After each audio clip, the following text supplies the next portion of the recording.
Good morning, I'm Taylor Wilson, and today is Thursday, September 12th, 2024. This is the Excerpt. Today, a look at Donald Trump's threats to imprison opponents and whether they should be taken seriously. Plus, let's take a closer look at this week's debate now that the dust has settled, and we hear about efforts to push back against DEI at big companies. Former President Donald Trump threatens to imprison his political enemies. And experts on democracy and the rule of law say the risk is real. I spoke with USA Today Justice Department correspondent Aisha Bagchi for more. Aisha, thanks for hopping on. Thank you, Taylor. It's good to be here. So, Aisha, let's just start with this. Who has Donald Trump threatened to imprison? Which political rivals are we talking about? How have we seen this play out? He's brought those kinds of threats to a host of different groups. This past weekend, most recently, he posted on Truth Social that people who cheat in the upcoming election will be prosecuted. He listed a handful of groups, including lawyers and corrupt election officials. That's what he said. But in the same post, he said that there was rampant fraud and cheating in the last presidential election, which has really been disproven by lots of recounts and audits. And he's had lots of court cases that failed to uncover widespread fraud. So he was reiterating those kinds of claims that have been debunked and then saying people who do the same thing in the upcoming election will be prosecuted to the full extent of the law.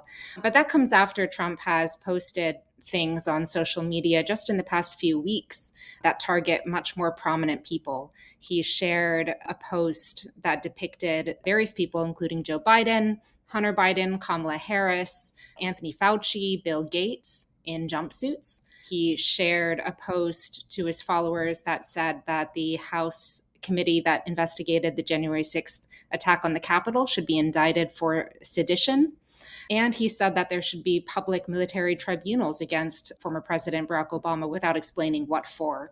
So he's been making those threats in recent weeks, and it really follows on him saying for quite a while that he thinks that prosecutions when he's president would be a good idea, and basically that it is proper vengeance for the criminal cases that he has faced in the past years. Yeah, I want to hear a little bit more, Aisha, about what you've heard from legal and democracy experts on this, why specifically they feel this is a big problem. You know, in addition to this question of appointing people who are more loyal, there are a couple other considerations that people bring up when they're talking about the idea that this could be a real threat.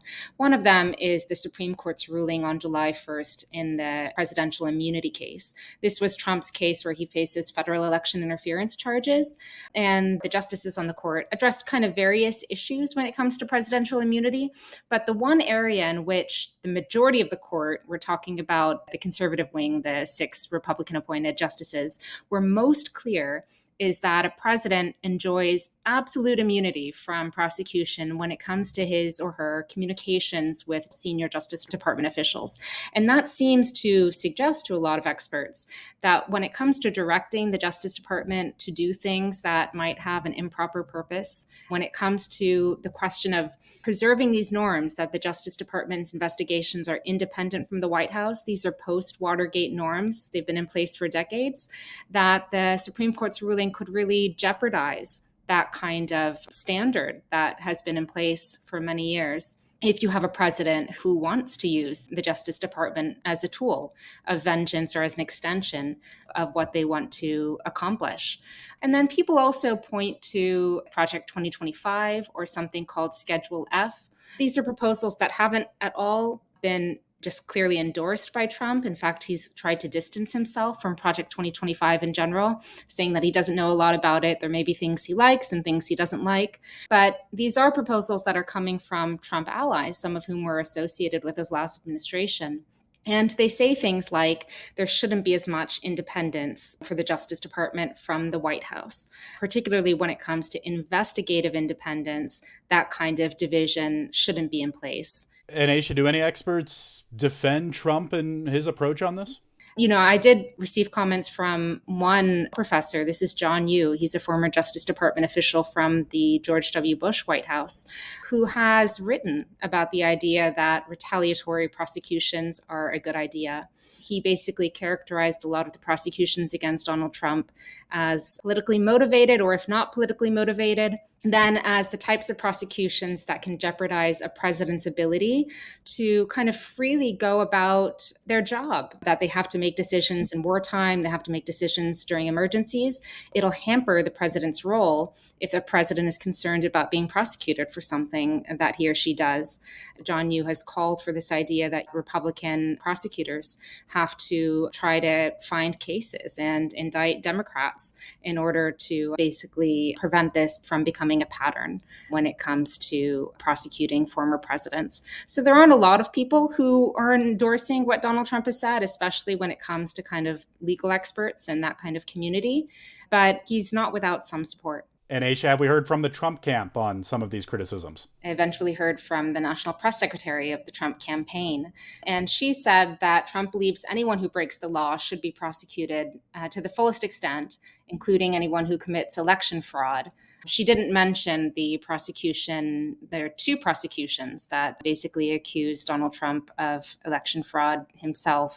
One of them is the federal election interference case brought by special counsel Jack Smith, and the other is the Georgia state indictment on 2020 presidential election interference charges. All right, Aisha Bagchi covers the Justice Department for USA Today. Thank you, Aisha. Thanks, Taylor.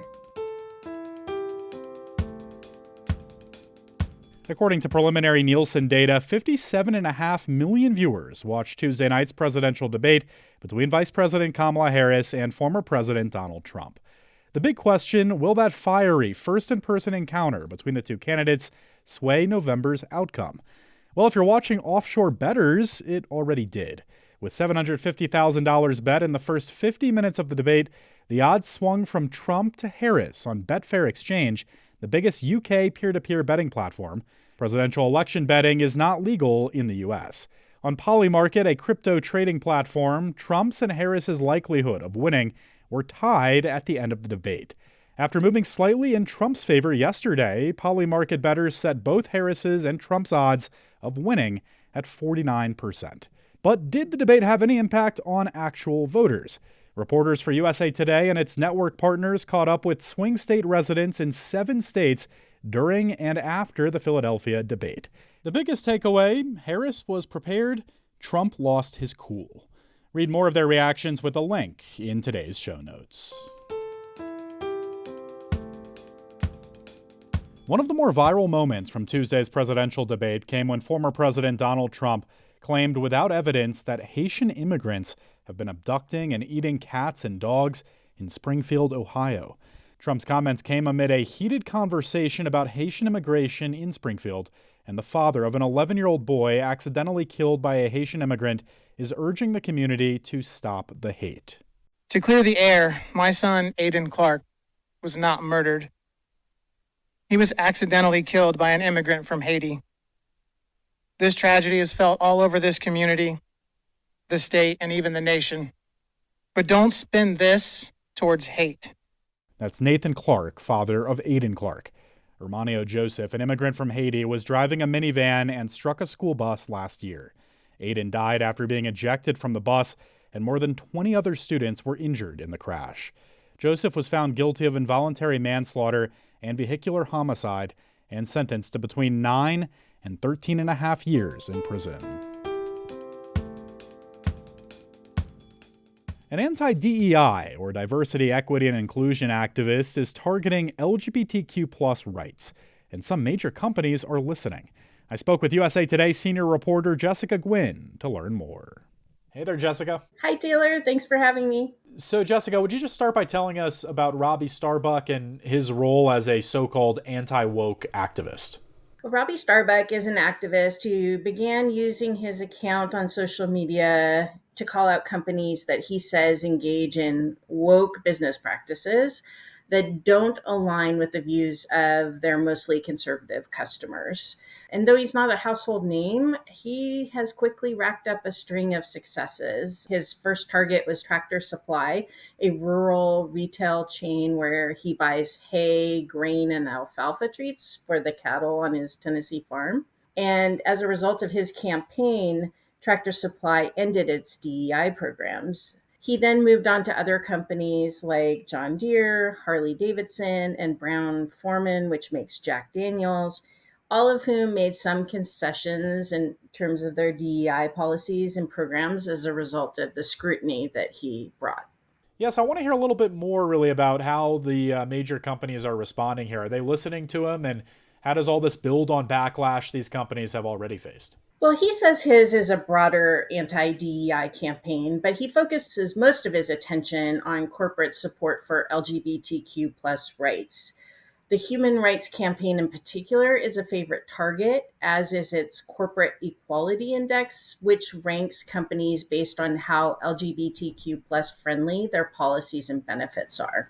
Can you help us understand the relationship between corporate America and gay rights? What's the history here?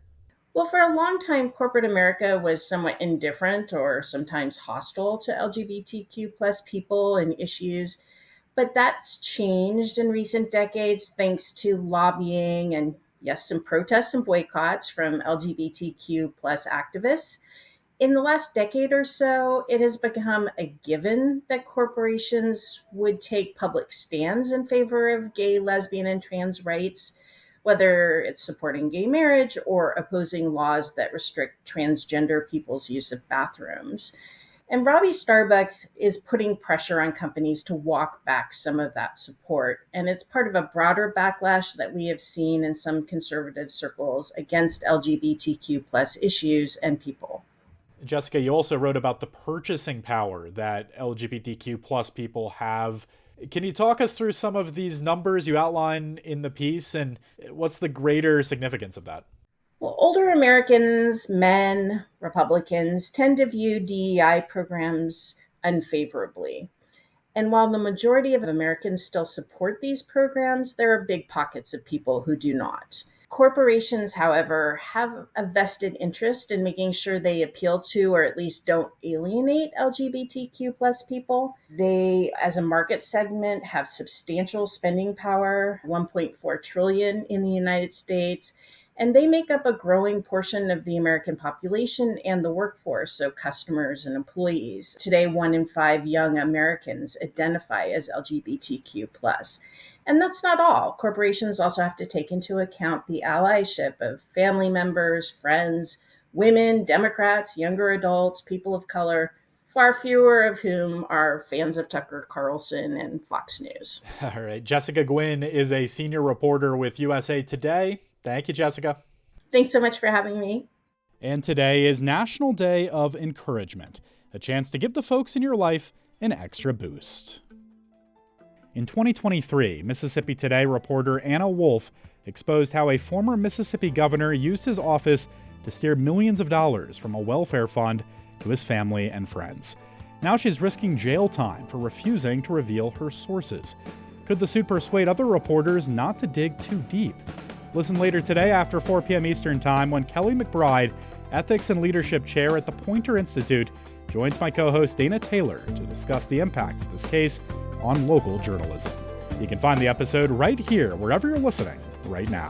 And thanks for listening to The Excerpt. You can get the podcast wherever you get your pods. And if you're on a smart speaker, just ask for The Excerpt. I'm Taylor Wilson, and I'll be back tomorrow with more of The Excerpt from USA Today.